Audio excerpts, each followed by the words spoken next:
Welcome to the 5-Minute Prime Podcast. Quick, actionable tips to master personal finance and real estate investing. In just 5 minutes a day, we'll help you build wealth and achieve financial freedom. Hey everyone, and welcome back to the 5-Minute Prime Podcast. I'm your host, Martin Maxwell, and today we're tackling a question I get all the time. How can someone get started in real estate investing when they don't have a ton of cash or experience? We're going to follow the journey of Emily, someone just like many of you. She's working hard, dreaming of owning real estate, but feeling a little overwhelmed by the whole process. She's asking herself, I don't have a lot of money or any real estate experience. Is this even possible for someone like me? Well, Emily and everyone listening, the answer is a resounding yes. And the strategy we're diving into today is called house hacking. If you haven't checked out our previous episodes on building your emergency fund or calculating your financial freedom number, I highly recommend giving those a listen. They'll set you up perfectly for what we're discussing today. So what would Emily do? She'd discover the power of house hacking, a way to live rent-free or darn close to it, and start building wealth. We're going to break down exactly what house hacking is, how it works, address some common fears, and give Emily, and by extension you, a clear action plan. Let's get to it. Okay, let's imagine Emily exploring her options. House hacking, in its simplest form, is becoming a landlord while simultaneously living in your investment property. It's about using other people's rent to pay your mortgage. Here are a couple of scenarios Emily might consider. The classic. Emily could buy a duplex, triplex, or even a fourplex. She lives in one unit and rents out the others. Those rent payments go straight towards her mortgage. The single-family hack. If a multi-unit property feels too ambitious initially, Emily could look for a single-family home with a finished basement that has a separate entrance, an in-law suite, or even just a spare bedroom with its own bathroom. She lives upstairs, rents out the basement, and she's house hacking. The core principle is that Emily is turning her biggest expense, her housing, into an income-generating asset. Her tenants are essentially building her equity, not someone else's. Now, Emily might be thinking, this sounds great in theory, but what are the actual benefits for someone in my situation? Let's explore that next. Let's break down why house hacking could be a total game changer for someone like Emily. Benefit 1, slash or eliminate housing costs. This is the most immediate benefit.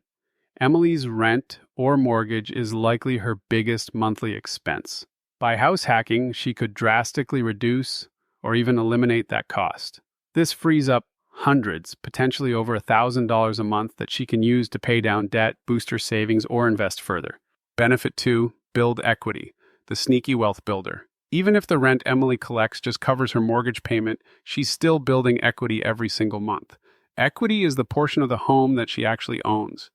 It's like a forced savings account, and her tenants are essentially funding it. Benefit 3, real estate education. Without the massive risk, house hacking provides a hands-on real estate education.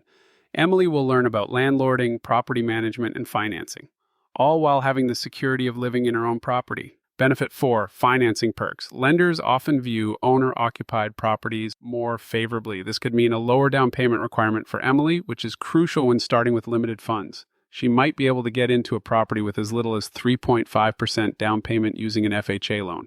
Benefit 5, tax breaks. There are potential tax advantages to owning a rental property, such as deducting mortgage interest and depreciation. However, it's essential for Emily and anyone considering this to consult with a qualified tax professional to understand the specifics. Now, Emily is likely seeing the potential, but also realistically anticipating some challenges.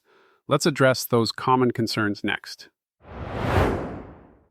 Let's be realistic. House hacking isn't without its challenges. Here are some common concerns, and how Emily or anyone in her situation could approach them. Concern 1. Dealing with tenants sounds like a headache. It's a valid concern, but being a landlord doesn't have to mean constant stress. There are tools and resources to streamline the process. Online rent payment platforms, tenant screening services, and even property management software. With house hacking, Emily would be living on site, allowing her to keep a closer eye on things. She could also hire a property manager later if needed, though that would impact her cash flow. Concern 2. What if I get stuck with terrible tenants? Thorough tenant screening is essential. Emily should conduct credit checks, background checks, verify rental history, and check references. This will be covered in detail in a future episode. Concern 3. I barely have any savings. How can I afford a down payment? This is where house hacking's financing advantages come in. Emily could explore FHA loans, requiring as little as 3.5% down, or VA loans. Owner-occupied properties often have much better financing options than pure investment properties. Again, a great way to get started. Concern 4. I value my privacy. I don't want to share my space. This is a personal consideration.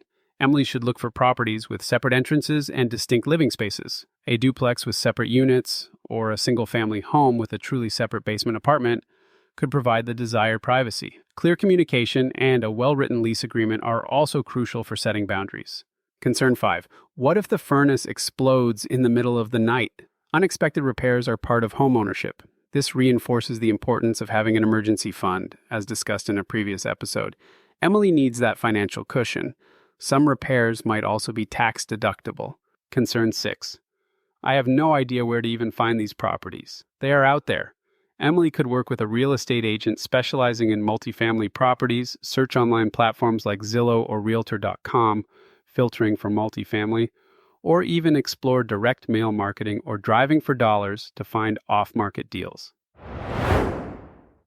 Okay, let's recap. House hacking for someone like Emily or anyone starting with limited resources is about transforming their largest expense, housing, into a wealth-building asset. It's about leveraging other people's rent payments to cover the mortgage, build equity, and gain practical real estate experience, all while potentially living for free or very close to it. It's a particularly attractive strategy for beginners due to the often more favorable financing options for owner-occupied properties. Okay, today's challenge. Just like Emily, your challenge is to take one concrete step this week. Don't just passively listen, actively engage. Maybe that one step is checking your credit score online. Maybe it's driving through a neighborhood you like and simply observing the types of properties available. Maybe it's making that initial call to a lender to inquire about FHA loan options. Choose one action and take it. Momentum builds from action.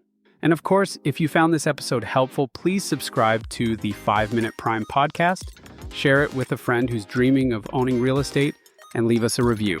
Your support helps us reach more people and spread this message. You can find more resources, tools, and tips at reiprime.com.